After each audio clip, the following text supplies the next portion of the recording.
প্রতিবেশী যদি বন্ধু না হয়ে প্রভু হতে চায়, এরকম দানব প্রতিবেশী কেউ চায় না।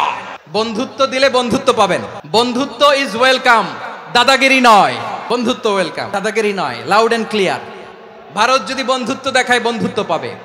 কিন্তু ভারত যদি বাংলাদেশে আধিপত্যবাদ বিস্তার করতে চায়, বাংলাদেশের 18 কোটি জনগণ সেটা রুখে দেবে। ভারত যদি গৌর গোবিন্দের ভূমিকায় নামতে চায়, দেশের 18 কোটি মুসলমান শাহজালালের ভূমিকায় নামবে। ঐক্যের কোনো বিকল্প নাই।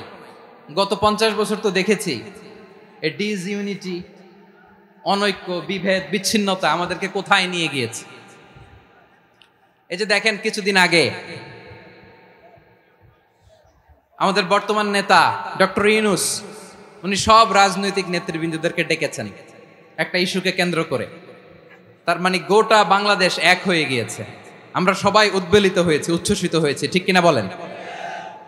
রাজনৈতিক নেতাদেরকে ডেকেছেন উনি, আমরা এক হয়েছি। এরপরে ধর্মীয় অঙ্গনের যে লিডাররা, বিভিন্ন ধর্মের, শুধু মুসলিম না, সবাইকে ডেকেছেন, আমরা ঐক্যবদ্ধ হয়েছি। এটাকে বলে ন্যাশনাল ইউনিটি, জাতীয় ঐক্য। যে কোনো ধরনের কনস্পাইরেসি, ষড়যন্ত্র, আধিপত্যবাদ মোকাবেলায় জাতীয় ঐক্যের চেয়ে মোক্ষম হাতিয়ার আর নাই। আমাদের একটা প্রতিবেশী দেশ আছে, আমরা আমাদের দেশ নিয়ে যত ভাবি, তারা তার চেয়ে বেশি ভাবে। কথা বুঝতেছেন না? আরো ভেঙে বলতে হবে। হ্যাঁ, আমরা আমাদের দেশ নিয়ে যত উদ্বিগ্ন, এদের আরো টেনশন বেশি। বলেন, আমাদের দেশে শান্তি আছে না নাই? আমরা হিন্দু মুসলিমে কখনো দাঙ্গা লাগে? আসতে বলেন, কেন লাগে? ওদের পূজা পর্বণে আমাদের মাদ্রাসার ছেলেরা যে পাহারা দেয়, চিল্লায় বলেন ঠিক কিনা? আমাদের তাফসির মাহফিলের সময় ওরা ডিস্টার্ব করে, ঢোল বাজায় না। ওদের পূজা পর্বণের সময় আমাদের তাফসির মাহফিলের ডেট হলে আমরা চেঞ্জ করে দেই। সুবহানাল্লাহ! কি সাম্প্রদায়িক সম্প্রীতির রোল মডেল। আর ওই বাংলাদেশের ব্যাপারে তারা অনেক ডিসইনফরমেশন ছড়াচ্ছিল। ভারতের অনেকগুলো গণমাধ্যম, আমি জেনারেলাইজ করব না, আমাদের প্রতিবেশী দেশের সব গণমাধ্যমকে আমি দোষ দিতে চাই না। অনেকগুলো গণমাধ্যম তারা ডিসইনফরমেশন শেয়ার করেছে। ডিসইনফরমেশন আর মিস ইনফরমেশনের পার্থক্য আছে। মিস ইনফরমেশন না জেনে ভুল বুঝে একটা মিথ্যা বা ভুল তথ্য ছড়িয়ে দেয়া, এটার ক্ষমা আছে, এটার কি আছে? আর ডিসইনফরমেশন মানে ইচ্ছা করে, প্ল্যান করে, ম্যাপ করে, ছক এঁকে মিথ্যা, গুজব, রটনা সোশ্যাল মিডিয়ায় ছড়ানো, এটার ক্ষমা আছে? আওয়াজ করে বলেন, ক্ষমা আছে? ভারতের কিছু গণমাধ্যম তাই করেছে। আমরা ব্যথিত হয়েছি, আমাদের হৃদয়ে রক্তক্ষরণ হয়েছে। আমাদের প্রতিবেশী দেশকে বলতে চাই, আমাদের দেশ নিয়ে আপনাদের ভাবার দরকার নাই। নিজের চরকায় তেল দেন, নিজের দেশ নিয়ে ভাবেন। গত মাসের ভয়েস অফ আমেরিকার রিপোর্ট, বাংলাদেশে সংখ্যালঘু জনগোষ্ঠী আগের চেয়ে বেশি নিরাপত্তা পাচ্ছে। Report voice of America, Muslim report নাকি? মুসলিম জরিপ, ভয়েস অফ আমেরিকা।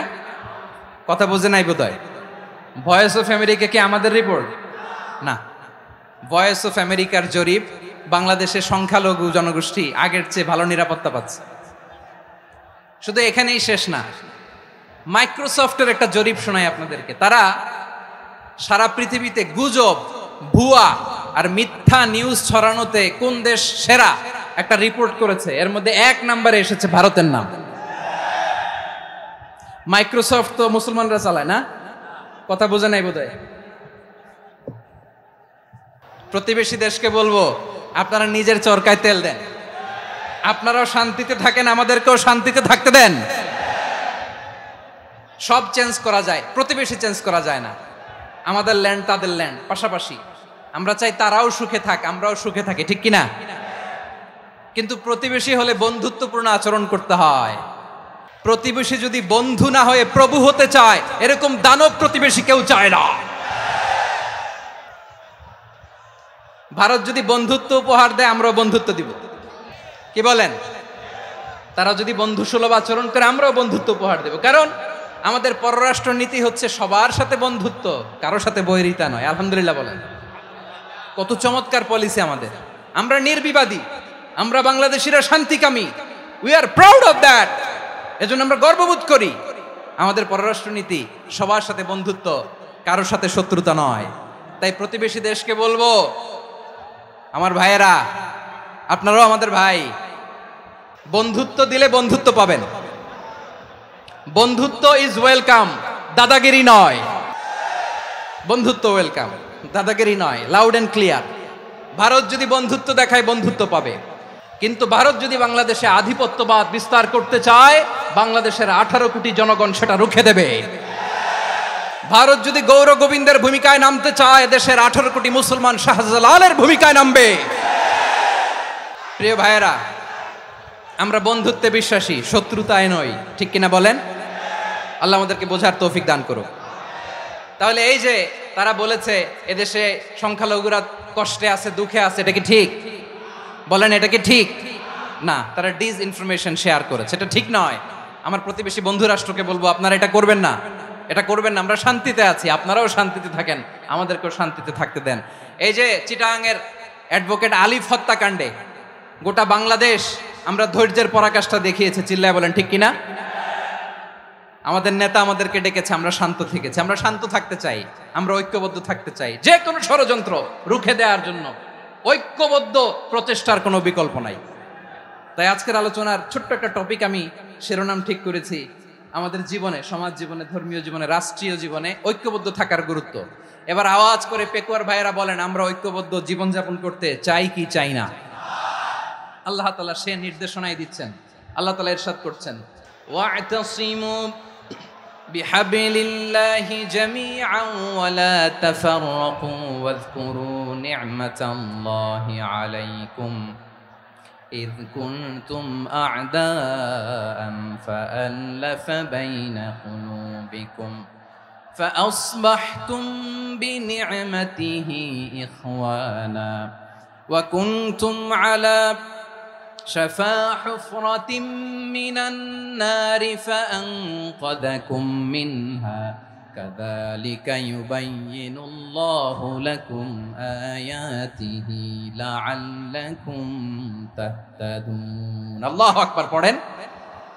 আল্লাহ বললেন, ও গোলামেরা শোনো, ওয়া'তাসিমু বিহাবলিল্লাহি জামিআ, ও আমার গোলামেরা সবাই মিলে আল্লাহর রশিকে আঁকড়ে ধরো।